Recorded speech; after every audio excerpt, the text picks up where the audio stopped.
Buenas noches, hermanos. Quiero invitarlos a que abran, busquen en sus Biblias el capítulo 1 de Revelación o Apocalipsis. Voy a tener la lectura del 1 al 3. Vamos a estar viendo en esta noche todo el capítulo, pero por cuestión de tiempo voy a dar lectura solamente primero a los 3 versículos. Dice el Señor en su palabra: la revelación de Jesucristo que Dios le dio para manifestar a sus siervos las cosas que deben suceder pronto, y le declaró enviándola por medio de su ángel a su siervo Juan, que ha dado testimonio de la palabra de Dios y del testimonio de Jesucristo y de todas las cosas que ha visto. Bienaventurado el que lee y los que oyen las palabras de esta profecía y guardan las cosas en ellas escritas, porque el tiempo está cerca. Vamos a orar. Gracias, Padre, por este día, por la vida y la salud que nos das y por el privilegio, Señor, que me das para compartir de tu palabra. Te pido, Señor, que me uses, Padre, y que abra nuestros corazones para poder entenderla mejor. Todo te lo pedimos con el perdón de nuestros pecados. En el nombre de tu Hijo amado Cristo Jesús. Amén. Hay una trilogía de películas basada en unos libros que se convirtieron en una de mis favoritas. Cuentan la maravillosa historia de una tierra en la Edad Media que es amenazada por un señor vil supremo y que solo puede ser salvada por las atrevidas hazañas de unos pocos hobbits muy nobles. Si no sabes qué son los hobbits, te has perdido de unos de los personajes más fascinantes de la literatura de ficción. Y si sabes, pues sabes que hablo del Señor de los Anillos. Esta es la historia de estos hobbits. Son ayudados por un hombre desconocido que al final se descubre como el verdadero rey de esta Tierra Media. Para estos hobbits, este hombre es solamente un forajido que recorre a caballo esta tierra y parece poco amigable. En la gran batalla final, el mal es engullido por el bien hasta el último momento en que Frodo, que es el personaje principal, realiza una hazaña histórica y la oscuridad se convierte en luz y finalmente Aragorn, el rey, se revela en todo su esplendor. Quiero pensar que el autor de este libro, J.R.R. Tolkien, conocía al verdadero rey de reyes. Tal vez él sabía que la historia de la humanidad se trata de una verdadera batalla entre el bien y el mal. Tal vez sabía que el verdadero rey aún no se ha revelado en su esplendor, pero que algún día lo hará.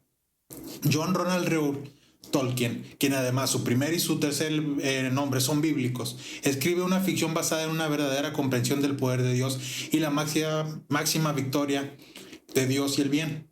El libro de Revelación es el retrato divinamente inspirado del bien engullido por el mal hasta que el bien prevalece y finalmente se revela el verdadero rey, Jesús. Lo que Tolkien escribe de manera de ficción en el apóstol Juan lo presenta en una realidad. Muchos ven el libro del Apocalipsis como un libro profético, catastrófico o final y nada más. Solamente cuando entendemos realmente el mensaje que tiene este libro, podemos ver también que concuerdan con las primeras partes del Nuevo Testamento, que enfatizan al rey incógnito en una perspectiva adecuada. Los primeros 8 versículos del Apocalipsis son un prólogo literario formal que presentan al autor del tema y el tema, y estos versículos junto con los versículos del 6 al 21 del capítulo 22 hacen lo más parecido a una epístola. Si lo leyéramos de una forma continua podríamos tener el efecto. El resto del libro es una serie de 4 grandes visiones que Juan recibió. La primera visión inicia en el capítulo 1, versículo 9, continúa con los capítulos 2 y 3, que incluyen 7 notas breves que Cristo le dicta al apóstol Juan para que las dirija a cada una de las 7 congregaciones de la provincia romana en Asia. Este libro de Apocalipsis es una profecía que revela Juan para que lo reproduzca, con la promesa de que Dios bendecirá a todos los que obedezcan sus enseñanzas. Los versículos del 1 al 3 son a manera de título.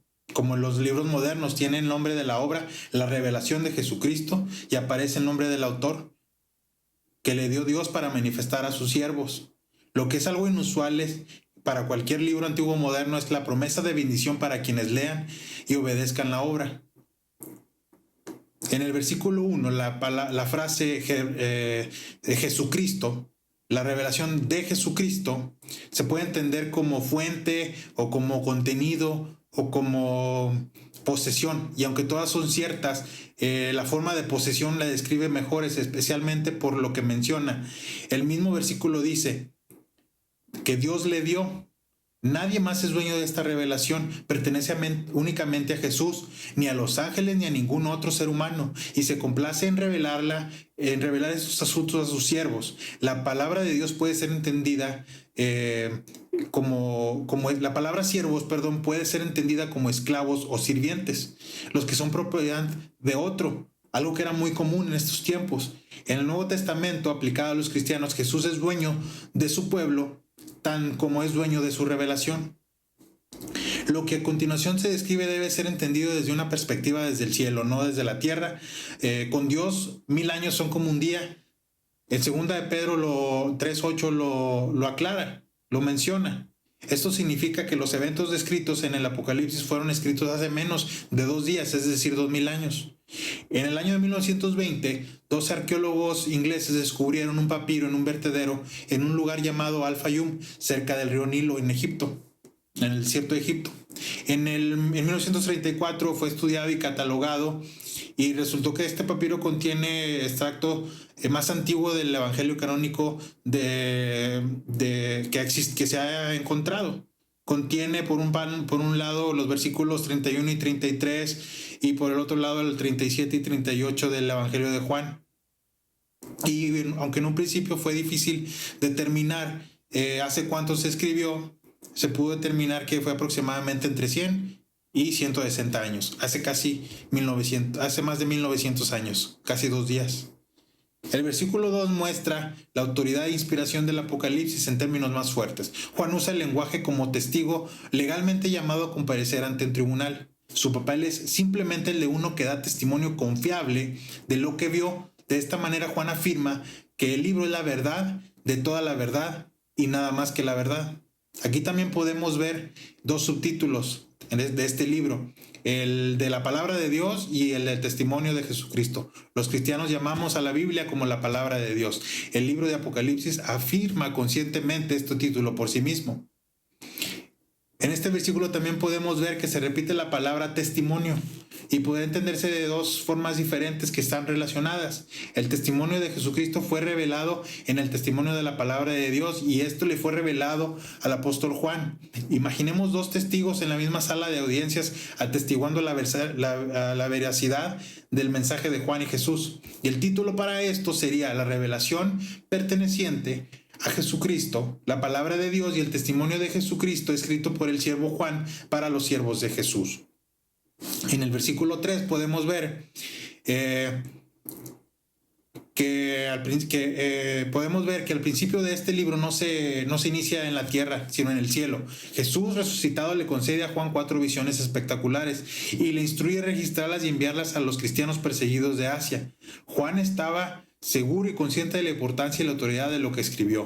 Prometió bendiciones divinas a la fiel obediencia de las enseñanzas de estos libros. Estas bendiciones se aplican a cada generación de seguidores de Jesús que leen y escuchan. Esta es la primera de las 7 bendiciones proclamadas en el libro. Más adelante podemos encontrar en el capítulo 14, versículo 13, en el capítulo 16, versículo 15, en el capítulo 19, versículo 9, en el capítulo 20, versículo 6, el capítulo 22, versículos 7 y 14. Esta bienaventuranza significa que afortunado o la alegría de. Jesús utilizó las bienaventuranzas de manera repetida en el Sermón del Monte. Tanto esas como las del libro del Apocalipsis debemos de leerlas, escuchar y atesorar en nuestros corazones. En un entorno de alfabetización hay uno que lee y uno o varios que escuchan.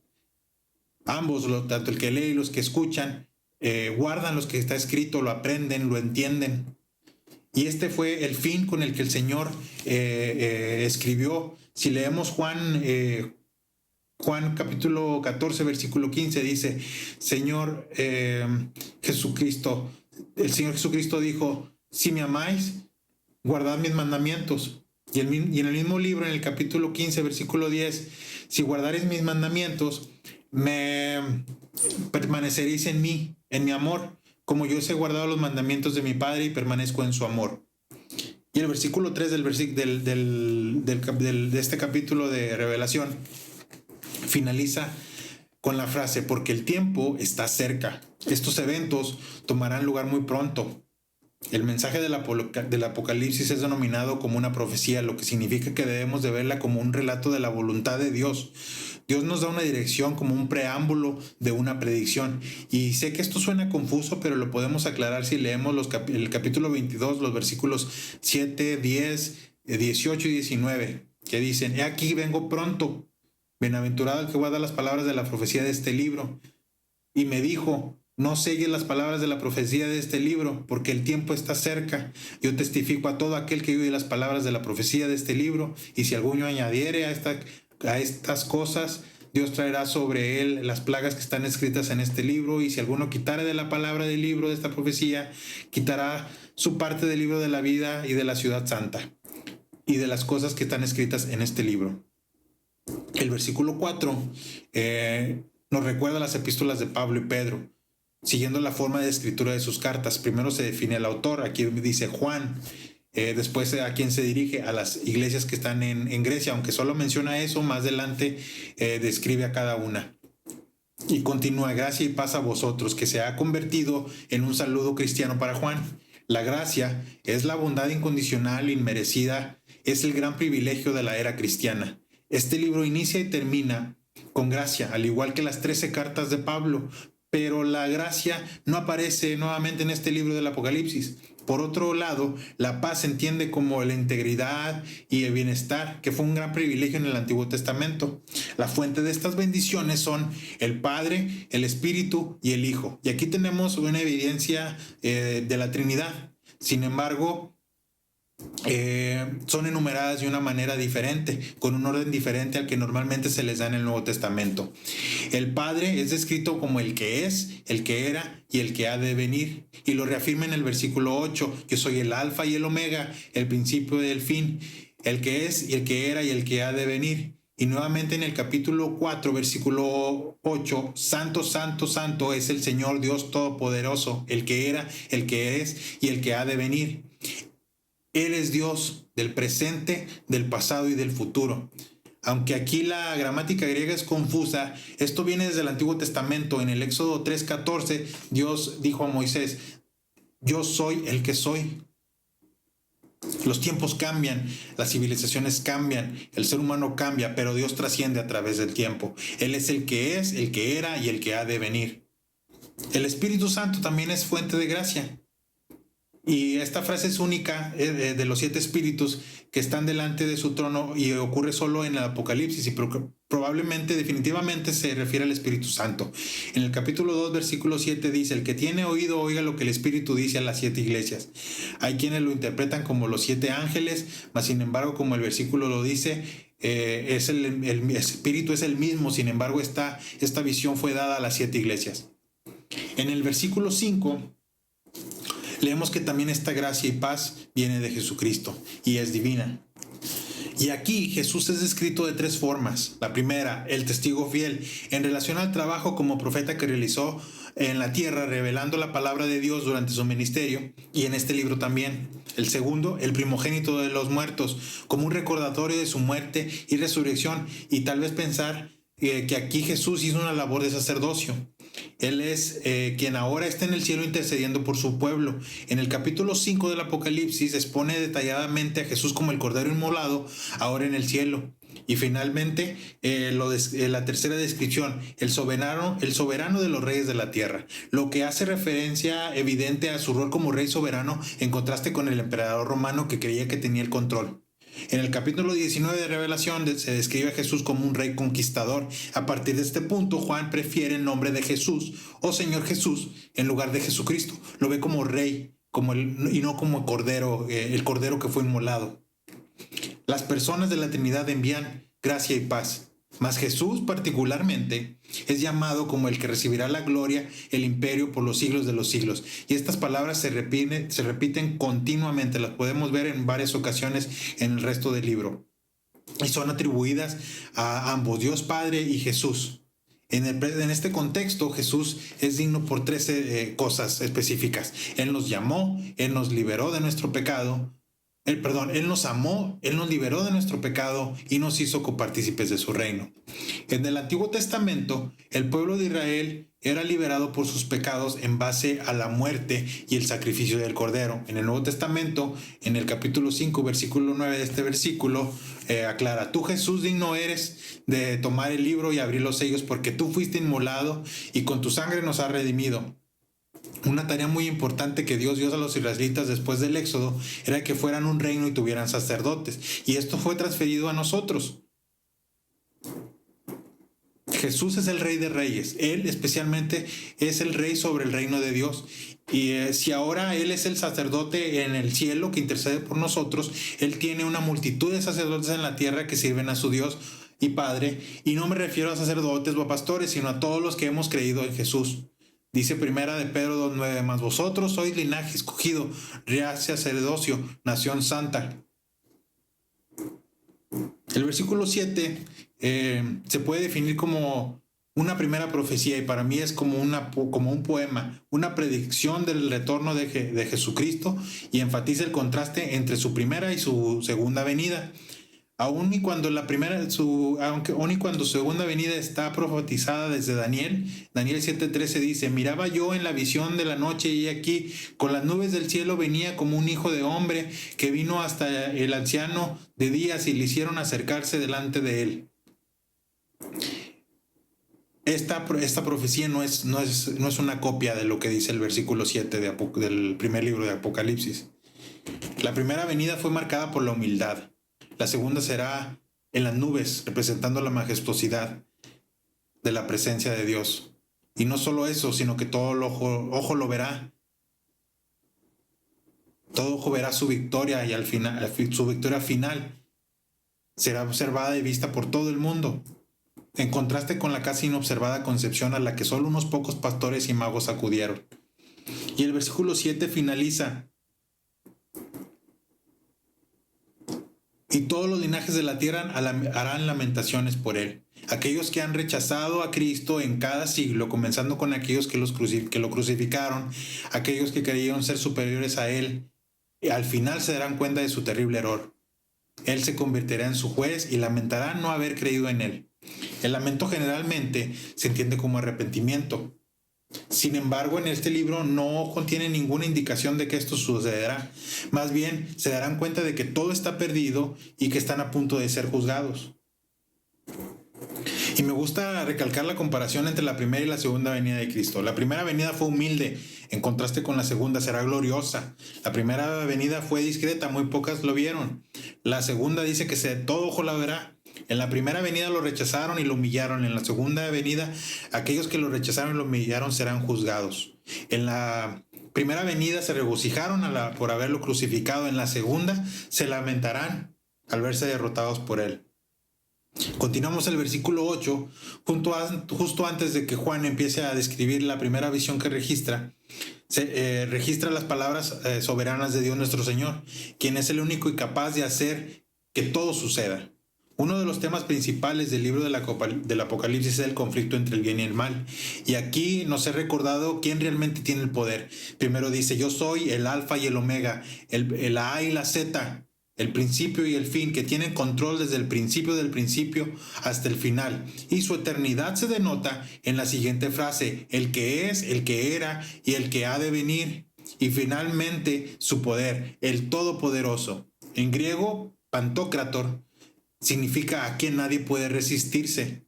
9 de las veces que este término se usa vienen en el Apocalipsis.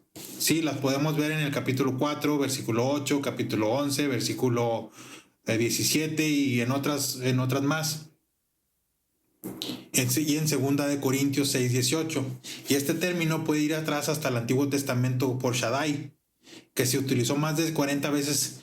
Y en Romanos 9:29 y Santiago 4 es escrito como el Señor de los ejércitos, el Señor de Sabaoth, que traducido al hebreo sería el Todopoderoso.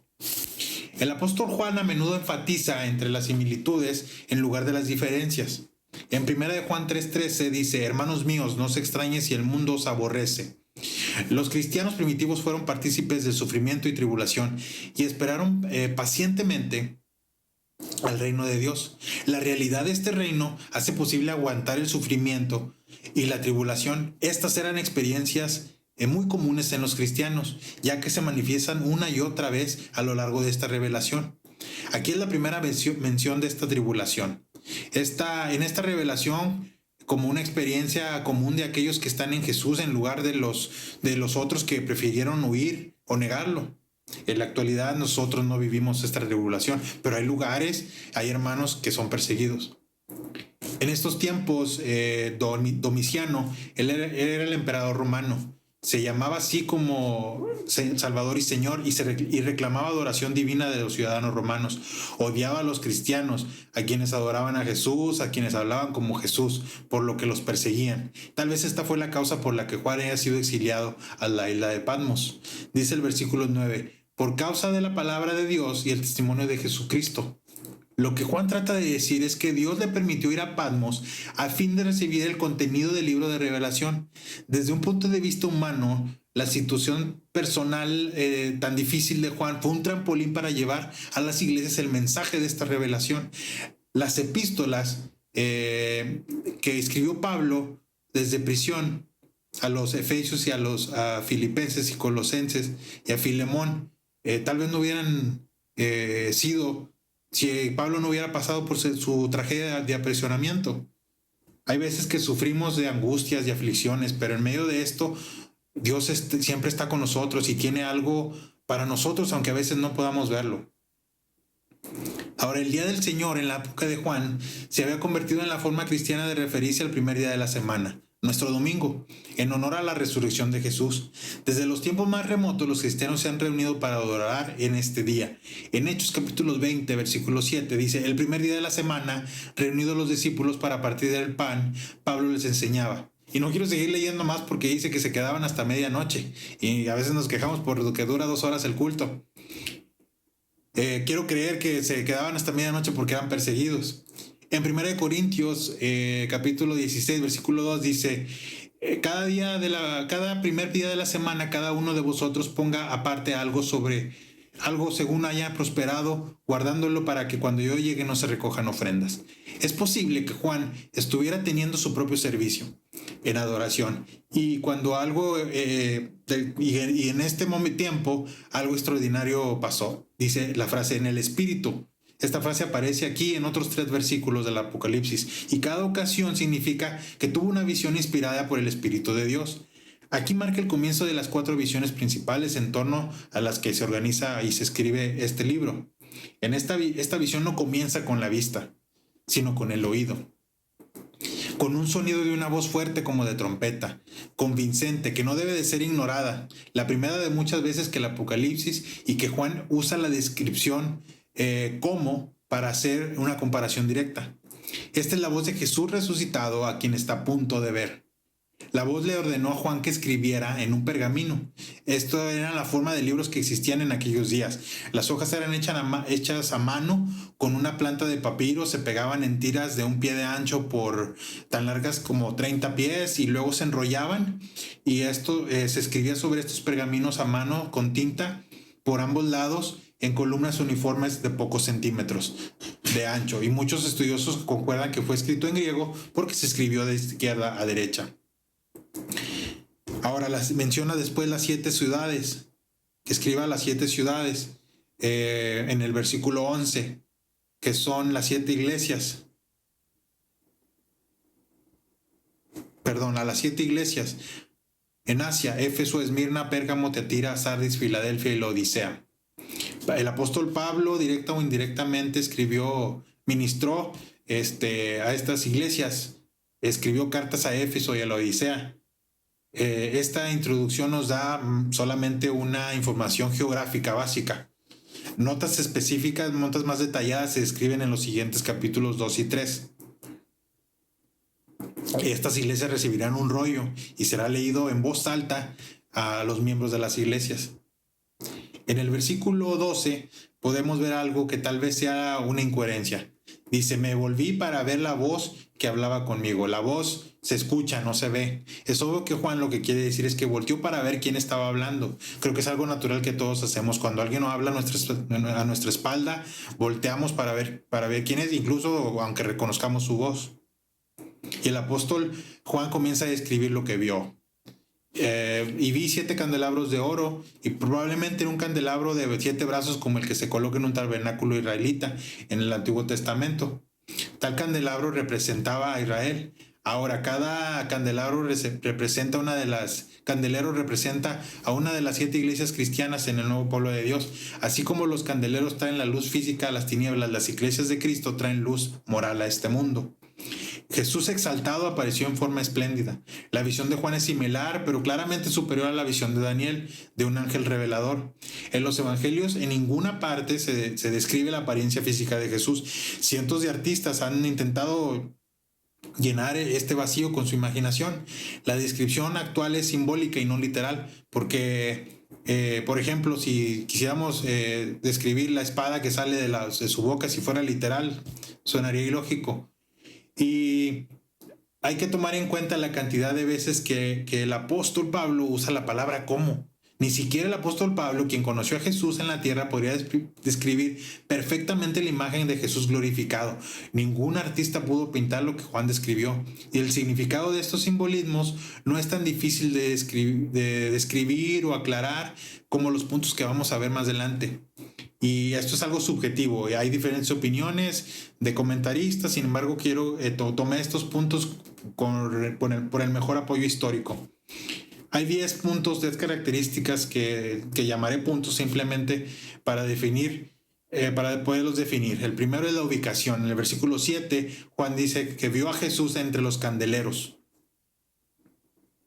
El que nos ama, el que nos libró de nuestros pecados, se presenta por primera vez en este libro, no en un trono en el cielo ni luchando contra el mal, sino presente y cuidando a su pueblo, los cristianos que sufren a lo largo de los siglos y se han consolado con la sola presencia de Jesús. El segundo es la forma. Dice, a uno semejante al Hijo del Hombre. Al menos esto identifica a Jesús manteniendo su humanidad esencial. Incluso en su estado exaltado y glorificado, el Evangelio de Juan registra que Jesús a menudo se llamaba Jesús a sí mismo, el Hijo del Hombre.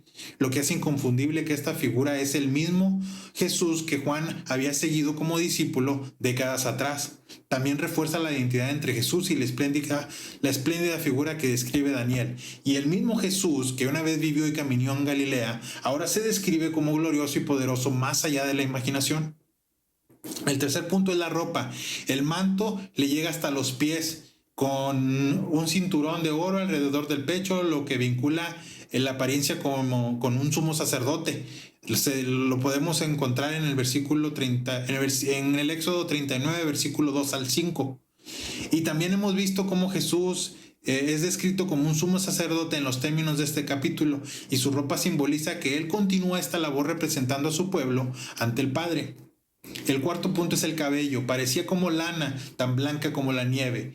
En el antiguo mundo, el pelo blanco simboliza el respeto debido a la sabiduría obtenida por el paso del tiempo. Esta imagen apunta a la sabiduría de Jesús, que lo que en el lenguaje teológico es la omnisciencia. Jesús sabe lo mejor que es para su pueblo, incluso cuando estamos sufriendo. El quinto punto, sus ojos. El apóstol Juan los describe como de fuego ardiente. Esto se puede verificar que él ve todo lo que hay para ver. A esto apunta la omnipresencia de Jesús. Él ve la maldad de este mundo, él ve a su gente en angustia, pero un día responderá con su justa furia. El sexto punto, sus pies. Dice que los pies son como bronce, ardiendo. La introducción de uno de los grandes salmos sobre la venida del Mesías, anunciada en el Salmo 110, dice: Jehová dijo a mi Señor, siéntate a mi diestra hasta que ponga a tus enemigos por estrado a tus pies. Esta es la imagen de un rey poderoso que ha sometido a sus enemigos, que no son más que un escalón. Algunos reyes de la antigüedad simbolizaban su victoria poniendo su pie sobre el enemigo derrotado. Estos pies de bronce simbolizan el poder de Jesús, su triunfo en la batalla final. Así como el cabello representa la omnisciencia, sus ojos simbolizan la omnipotencia. Sus ojos simbolizan la omnipresencia, sus pies simbolizan la omnipotencia. Tenemos un Dios todopoderoso.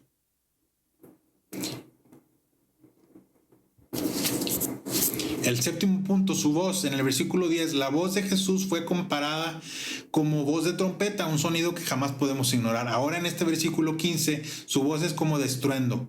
de muchas aguas, un sonido que tampoco podemos ignorar.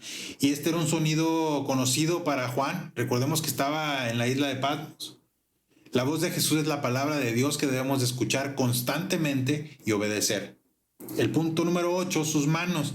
La mano derecha de Jesús, Juan vio 7 estrellas. En el versículo 20 explica que son los 7 ángeles de las 7 iglesias. Algunos lo interpretan como un ángel guardián, pero la realidad es que indica que estos ángeles son los mensajeros humanos, es decir, los que iban a transmitir el mensaje de esta revelación, como lo dice en el capítulo 2, versículo 1, escribe al ángel de la iglesia en Éfeso, el mismo versículo 8, y escribe al ángel de la iglesia en Esmirna, versículo 12, y escribe al ángel de la iglesia en Pérgamo, y así sucesivamente. A cada iglesia, estos son los pastores de las iglesias.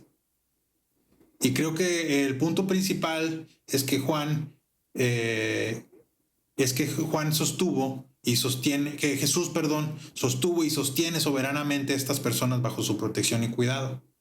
El 9º punto es el arma, y es la imagen más extraña que podemos ver. Dice el versículo 16, de su boca salía una espada aguda de 2 filos.